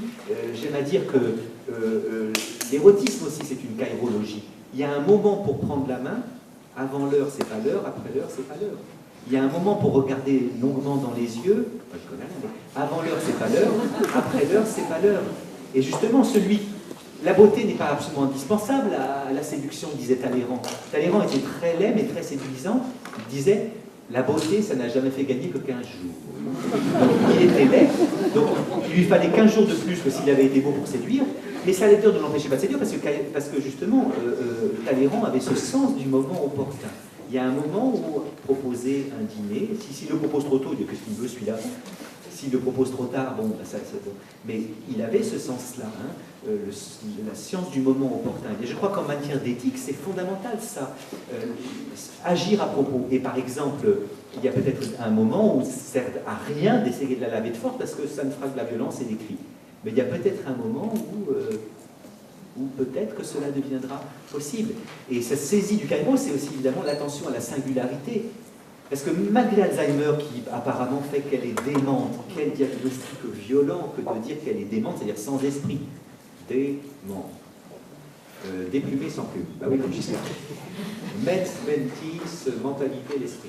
J'imagine que Johnny devienne un grand philosophe. Mais je crois qu'il a une chance parce que c'est Nietzsche qui disait que les modèles du philosophe, parmi les animaux, c'est l'aigle pour sa hauteur de vue, c'est-à-dire prétention des philosophes, mais aussi, c'est aussi la vache, pour sa capacité de rumination lente. Donc je crois que Johnny, qui ne va pas très vite, il a plus de chance que celui qui veut briller, puis faire des exposés très brillants sur l'éthique. Donc, et alors justement,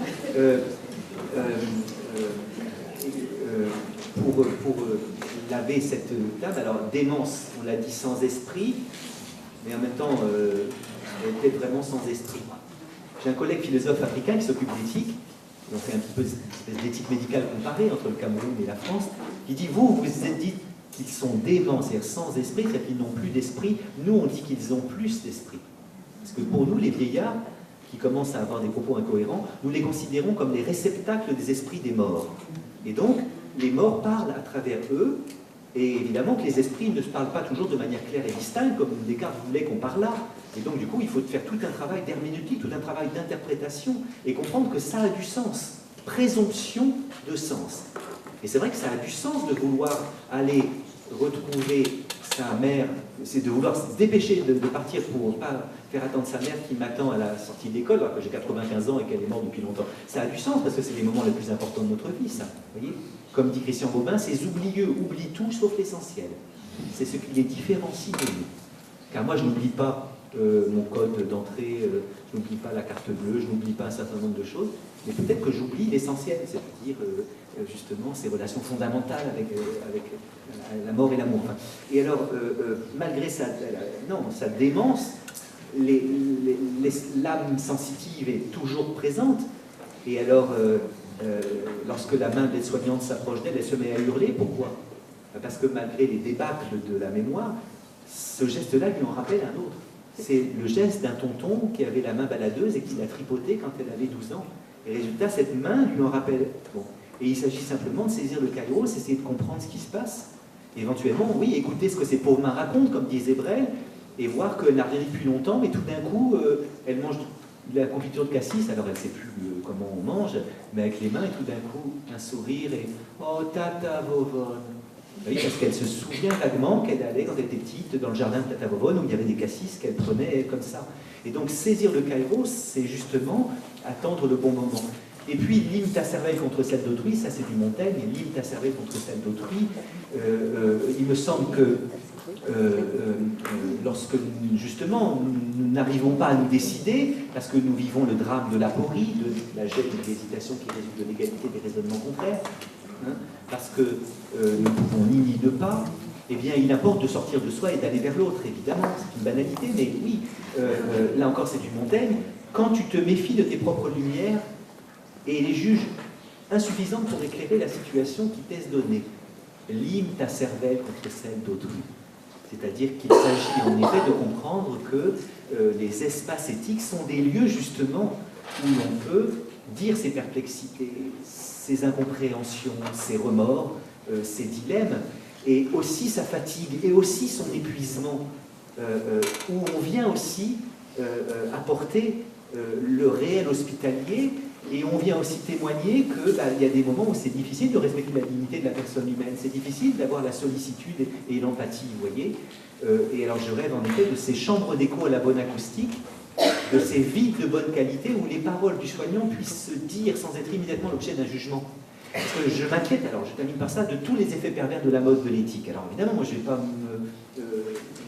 je ne peux me féliciter que l'éthique soit à la mode, on en fait depuis longtemps, et puis bon, et on espère que ça va continuer.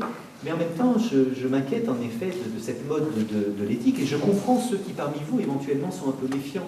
Peut-être qu'ils ne sont pas venus aujourd'hui. Peut-être que ceux qui sont vraiment méfiants ne sont pas là. Mais ceci dit, vous les rencontrerez.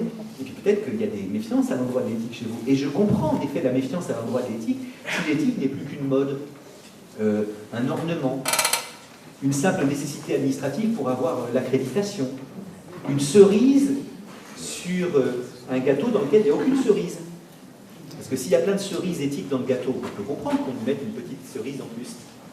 Mais parfois, il n'y a pas d'éthique. Enfin, il n'y a pas de cerise dans le gâteau, on met de cerise. Non, parfois, il y a un écart. C'est comme quand vous allez dans certaines maisons de retraite, enfin, vous voulez placer quelqu'un dans une maison de retraite, quand vous regardez la plaquette, la vitrine, c'est génial. Vous avez presque envie d'y mettre votre maman ou votre grand-mère ou d'y aller. Mais dans la réalité, parfois, il y a un écart abyssal entre ce que démontre la vitrine et la réalité. Bon. Quand l'éthique n'est plus donc qu'une mode, un ornement, une simplicité administrative pour l'accréditation, une cerise sur un gâteau où ne se trouve nulle cerise, une vitrine, un vertueux verbiage, un discours édifiant, un opium, un alibi, ou, la formule est terrible, c'est un soignant syndicaliste qui un jour me l'a proposé, mais l'éthique c'est la vaseline du patronat. Ce qui est important en matière d'éthique, c'est d'essayer de parler pour celui qui est justement dans la méfiance. Et de même que l'éthique, ça se joue quand on a affaire à quelqu'un qu'il est difficile de bien accueillir. Je prends ces deux points, je m'arrête un tout petit peu. Alors, je commence par le syndicaliste. Quand parfois on me demande de parler d'éthique à un public captif, ce qui je crois n'est pas votre cas parce que vous êtes venu volontairement. Mais parfois, le directeur de l'hôpital, le directeur de la maison d'accueil spécialisée impose à tous les soignants une matinée d'éthique. Et alors, il m'arrive de jouer, comme dit l'ami Raphaël Antoven, le philosophe de service dans ce genre d'occasion. Et alors, je repère un peu, parce qu'on ne peut pas parler dans un climat de méfiance, hein, sinon on y perd ses moyens. Et je vois, des fois, il y a des gens tout de suite au premier rang qui ont tout de suite sorti des feuilles pour prendre des notes sur l'éthique. Et puis, des fois, je vois que c'est quelqu'un qui a un de mes livres, alors on dit là, je sais pas, c'est bon à peau. Mais ça, c'est pas important, c'est pas intéressant. Si, ça me fait plaisir. Et celui, des fois, des postures, celui qui est au fond comme ça. Alors, haut, lui, sud, non, peut-être CGT. Je sais rien, enfin, en tout cas, il y a une forme d'allergie à l'éthique, parce que bon. Et alors, c'est lui qu'il faut convaincre. C'est lui qu'il faut convaincre. Aller le chercher. Et alors, bon, il se trouve qu'à la pause, etc., il dit, bah, le truc, finalement, au début, je me dis, l'éthique, c'est quoi? C'est la basine du patronat, quoi. Ils nous mettent ça pour nous entuber, nous faire bosser encore plus, faire encore mieux avec encore moins de moyens, c'est ça? Bon, et bien non, c'est cette personne qu'il faut aller chercher. De même, l'éthique, ça se joue avec le patient qui n'est pas gratifiant. Hein. L'autre jour, anecdote, mais elle est révélatrice, moi je l'espère. Voilà, on arrive chez des amis, lui est médecin généraliste, il a exercé à Calais, et sa femme a envie du soleil, et du coup ils achètent une superbe maison dans la Drôme, mais il a quelques années à faire encore, et puis il aime bien son métier, allez, il prolonge un peu, et il reprend un cabinet, et simplement il a promis, Didier a promis à Anne, d'accord, je continue encore 3 ans, mais c'est fini, hein, je ne ferai plus les samedis, et puis je rentrerai tôt le soir. Hein, promesse de Gascon, parce que sans doute c'est un bon médecin, et donc les gens vont facilement vers lui. Et au fur et à mesure, là ça fait 2 ans et demi, et puis il va prolonger encore d'ailleurs, eh bien, il rentre. Alors les samedis, non, il a gardé non, le samedi, il est à la maison. Mais c'est dur.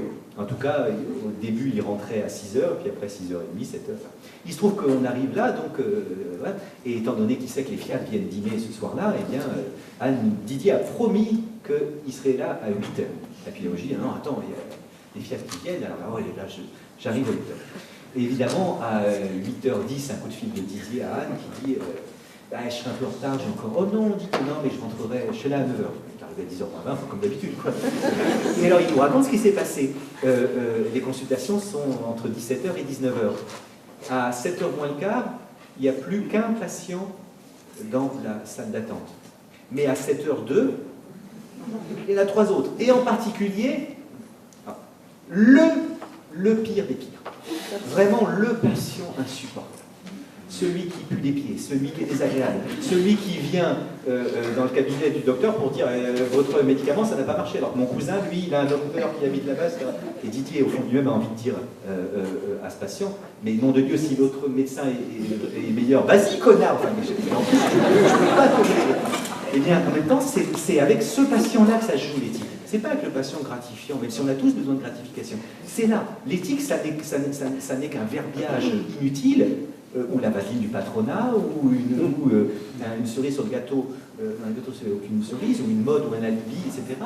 Si, en effet, ça ne nous aide pas à bien soigner ce malade qui n'est pas gratifiant, un jour où on est fatigué, hein, et c'est aussi quelque chose d'assez inutile si on n'arrive pas à convaincre de sa nécessité celui qui est dans un rapport d'hostilité. Mais je peux comprendre, en effet, que l'on n'aime pas l'éthique. Mais l'éthique, je voudrais que ce soit tout autre chose, en effet. Et je voudrais qu'elle soit conçue comme vigilance, comme aiguillon, comme inquiétude, on ne peut pas être en repos. Et alors à ce moment-là, elle ne me paraît pas comme quelque chose d'extérieur aux soins, mais comme son âme même. L'éthique, ça n'est pas quelque chose qui s'ajoute aux soins, mais c'en est l'âme même. C'est d'ailleurs en un sens l'enseignement de Lévinas, qui parlait d'une vocation médicale de l'homme, ne pas laisser autrui seul avec sa souffrance. Hein. Lévinas disait que tout homme a une vocation médicale, ça ne veut pas dire que tout homme doit devenir médecin ou soignant, mais tout homme doit être médiateur. Dans médical, en médecine, il y a la racine média qui veut dire le moyen, l'intermédiaire. Tout homme doit être le médiateur entre la souffrance et le moins de souffrance, voire le salut d'un homme. Bon. Et donc la médecine est une chose trop sérieuse pour la laisser au seul médecin. Nous avons tous un devoir, en effet, de ne pas laisser autrui seul avec sa souffrance. Et c'est aussi l'enseignement de la parabole du bon samaritain. Hein. Le bon samaritain est présenté en effet comme le champion, comme le modèle des soignants, parce qu'il est celui qui en effet à la fois aime et soigne. Cela me paraît, oui, en effet, fondamental de le dire. Et la réflexion éthique, que je conçois comme une distance provisoire vis-à-vis du terrain pour une meilleure présence, est à mon avis en effet ce qui peut aider dans la quotidienneté, à ne pas vivre tragiquement les tragédies de la quotidienneté. Le poète Philippe Jacotet me servira de conclusion, il décrit dans un très beau recueil de poèmes qui s'appelle « À la lumière d'hiver », la fin de vie de son père, enfin sans le dire explicitement, mais c'est déjà un très beau titre, « À la lumière d'hiver ». C'est-à-dire que même à la fin de la vie, il y a encore de la lumière, hein, à la lumière d'hiver. Et il dit dans un premier temps que vient un moment où l'aîné se couche presque sans force. On voit de jour en jour son pas moins assuré. Lorsque le père lui-même est emmené si loin, je cherche ce qui peut le suivre, ni la plus pure des images, ni la plus belle des pensées, plutôt le linge et l'eau changée, la main qui veille et le cœur endurant. Plutôt le linge et l'eau changée, la main qui veille et le cœur endurant. C'est ça un soignant qui prend au sérieux l'éthique. C'est quelqu'un qui se sert de la réflexion éthique pour avoir la main qui veille et le cœur endurant. Et alors, je crois en effet que vécu comme une inquiétude, une vigilance, un aiguillon, un effort pour rendre tragique moins tragique, et non pas comme discours édifiant, opium, alibi, mode, cerise, ornement, eh bien l'éthique est ce qui peut en effet aider l'homme à avoir, aider le soignant à avoir la main qui veille et le cœur endurant. Et alors c'est dans ces moments-là, lorsqu'il lui est difficile d'avoir la main qui veille, parce qu'il est fatigué, lorsque son cœur cesse d'être endurant, parce qu'il n'en peut plus, il est tout crocheté de fer devant la douleur qu'il y a chez le soignant et devant l'épuisement, la fatigue d'un métier qu'il ne comprend plus bien, c'est là en effet que lorsqu'il est comme dans le désert de Gobi, dans la jungle de l'Inde, comme lorsqu'il est au sud du Cap Horn, eh bien qu'il perd son repère, eh bien c'est là qu'il a besoin de l'éthique comme de ce petit baluchon. Et alors évidemment, la conclusion de mon exposé, c'est pas qu'il faut aller demain à l'EHPAD, au CHU, au milieu Zotis avec un petit mais je pense que d'une journée comme ça, vous pouvez dire que oui, ça peut valoir le coup de faire son métier avec un petit baluchon. Alors vous n'y mettrez pas évidemment du cyste, ce que disait Giono, c'est-à-dire des poudres telluriques ou une odeur de baleine. Bon, tout ça sera assez peu utile, mais que chacun le confectionne à sa manière. Et je crois alors en effet que dans une journée comme ça, bien chacun aura sélectionné peut-être 3 ingrédients qu'il mettra dans son petit baluchon, et c'est ce qui lui permettra en effet, quand l'ordre des étoiles se délabre sur les eaux, lorsque le sol s'effondre sous ses pieds, parce que c'est dur que de mourir et que d'accompagner quelqu'un qui meurt, c'est là qu'il se rendra compte que l'éthique n'est pas un luxe, ou alors c'est le plus indispensable des luxes. L'éthique permet d'affronter et parfois de vaincre les mystères les plus terribles de la vie. Merci.